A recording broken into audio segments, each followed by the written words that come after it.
So 4 P's and 7 P's is again, it's basically referred to very popularly as the marketing mix, because 4 P's at the end of the day constituent, you basically constitute the end-to-end marketing process of any business. Having said that, 4 P's is also very useful just to get a better context of the business or the client that you're working with. So 4 P's covers seven very or four very important things to look at, which is the price, product, promotion, and placement. Right. And again, whenever we are looking at these parameters, we are not looking at them at a superficial level. We're trying to deep dive into them to understand and get better context as to what these things actually are. Right. So when we are talking about the product, we are talking about the product characteristics, we are talking about product differentiation, we are talking about product segments, just so that we know that the range of the products that are being offered by this particular company, how are their products different, what are the things, what are the features that my client's product has, which might not be the case with other products which are available in the market. Right. Then we are looking at promotion, we are looking at the marketing activities, we are looking at the promotion mediums, we are looking at ad strategies, again just to understand how is this particular business creating a brand awareness around their brand or around their product, what are the ways that they're using to promote themselves, right, what are the different kind of messages that they're trying to convey through their ad. So you might feel, even, I mean, I'm pretty sure that everyone ends up watching ads. So if we just look at some of the popular ad campaigns, right? One of my personal favorite ad campaigns happens to be the Zuzu's ad campaign, which was launched during the 2011 World Cup by Vodafone, right? So there were these white costumed aliens, or not actually costume. These were these white aliens, which with egg-like shapes, and they used to, like have their own world. And the ad always talked about how Vodafone was facilitating their day-to-day functioning. So the reason why this ad campaign did so well is because it was able to create its own positioning. It was something entirely different, right? When we think about Vodafone, we don't think about something that's very normal or that's very traditional. We think about a modern civilization because that's how Zuzus were portrayed, right? And Zuzus being very funny or being very adorable in terms of how they were presented also kind of ignited positive feelings in us about the brand Vodafone. Another thing that they kind of were able to display very well were the use cases where Vodafone's network was actually facilitating their livelihoods in terms of creating a better life for them. So it kind of inculcated that those values in us, that, oh, you know what, Vodafone actually helps you live better. It's a cool brand.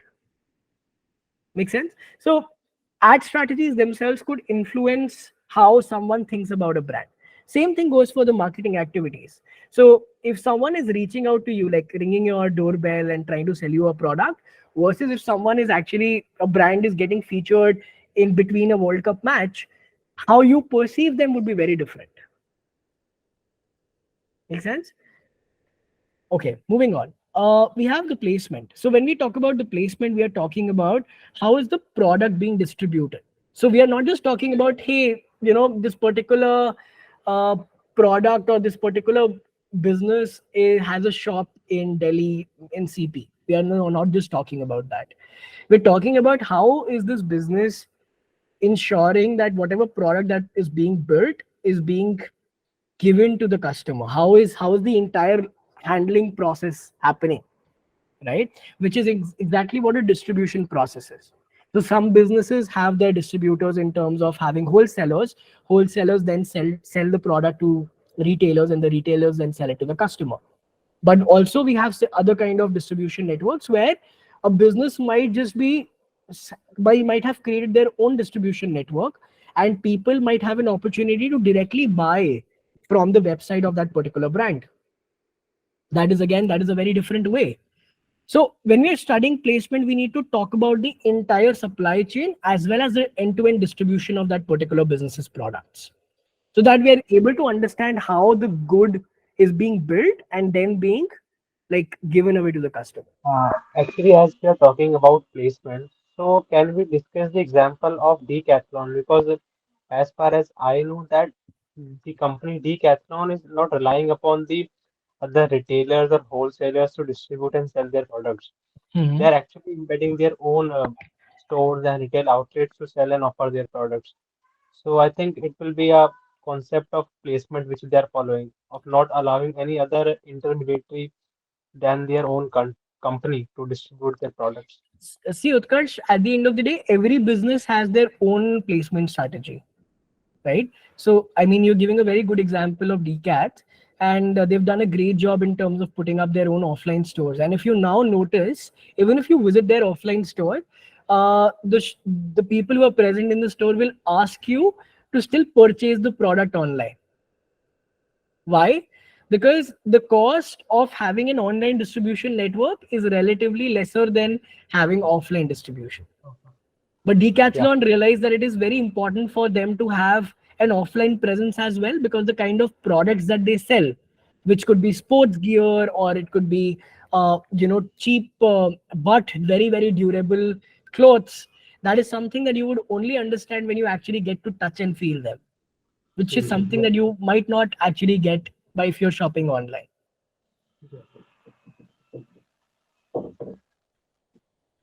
So, moving on to price, when we're talking about the price, we're again talking about what are. So, again, let me give you an example.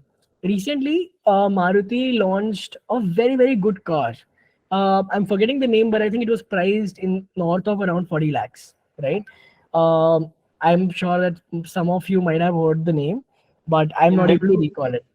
I think Sorry? it is Invicto. Ditto. Yeah. Invicto. Invicto, correct. Yes, Invicto. So Invicto being, I mean, as a vehicle is quite good in terms of the features that they're offering, right? And if you kind of just compare the car with other cars or other vehicles that are being sold at the same price range, Invicto outperforms them in almost every metric. In spite of that, Invicto is not selling. Like, people are not buying it. Because if you think about it, whenever you're having conversation with someone who's coming from a financially strong background, they would want to own a Mercedes or a BMW or a Ferrari or or maybe some other expensive brand. But nobody wants to say, hey, I own a Maruti, right? Because as soon as you think Maruti, you think cheap cars. You don't think expensive and luxury vehicles, Yeah, it represents the middle class only. That's right? the fact. And that is somewhat the reason why Tata decided to purchase Jaguar and Range Rover, because it allows them the access to the luxury markets as well, right? Tata could have, and I think they still have a few vehicles in the luxury segment. But having said that, Tata could have also launched a lot of luxury vehicles under their own brand. But they realized that people familiarize Tata's brand with value, right? And not with luxury. Same thing goes for Maruti. That when I'm buying a Maruti car, I know that it's going to be a good car, a durable car. Having said that, it doesn't paint a picture of something that's very expensive. Because I am focused more about on value for money rather than, hey, I want to show off a Maruti. Right? So therefore, how you have been pricing your products. I mean, when I say you, I'm talking about your client. How your client has been, pricing your products will really influence the kind of strategies that they can go for. Just to give you guys a context, let's assume that your brand, that your client is looking to expand in the luxury segment. Now, until unless you understand their pricing, you would not be able to figure out the best way for them to enter the luxury market, right? If you're talking about a Toyota, you can still think, if you think Toyota, you can still imagine Toyota having an expensive or a luxury car, because Toyota has always positioned itself as a mid segment brand, right? Or for example, a very good example of this would be Honda. Honda is operates both in value segments as well as luxury segments, because Honda has kind of built their brand that way. But at the same time, if you look at a Maruti, they will find it much harder to crack the luxury segment market. So the positioning of the brand is somewhat deciphered from the price points also that this particular brand happens to be operating in. Because you can go down being a luxury brand and you can also start entering the value markets, but it becomes very difficult for you to start and or for that matter enter the luxury segment if you've been in the value market. Are you able to understand? So tomorrow if Apple decides to launch a very very affordable phone priced at 5000 rupees, a lot of people might be willing to buy it, right? It might not be very very odd, but tomorrow if you know Reliance decides to launch a very expensive phone, you would not really be able to associate yourself, or you won't be able to really accept that as a luxury brand. So on what basis am I making these comments? On the basis of the existing prices of their products in the market. Until and unless I have an understanding of that, it becomes difficult for me to make these comments and figure out the best strategy for these brands to launch their products in a new market. So this is how prices become extremely important. So you can measure the changing in pricing, you can measure the price benchmarking, you can look at the price in the market, and all of these things will help you understand their pricing strategy better. A very very interesting case of pricing happens to be with Lay's, or with a lot of potato chips or snacks products. So back in 2010 or 2011, the quantity of chips that you get for a 20 rupee packet, you used to be able to get it as in a 10 rupee packet. So they realize that Indians are still not going to start spending 70 or 80 rupees on chips. So instead of changing the pricing of the product, what if we play with the volumes? What if we simply reduce the quantity that we are offering in that particular price point?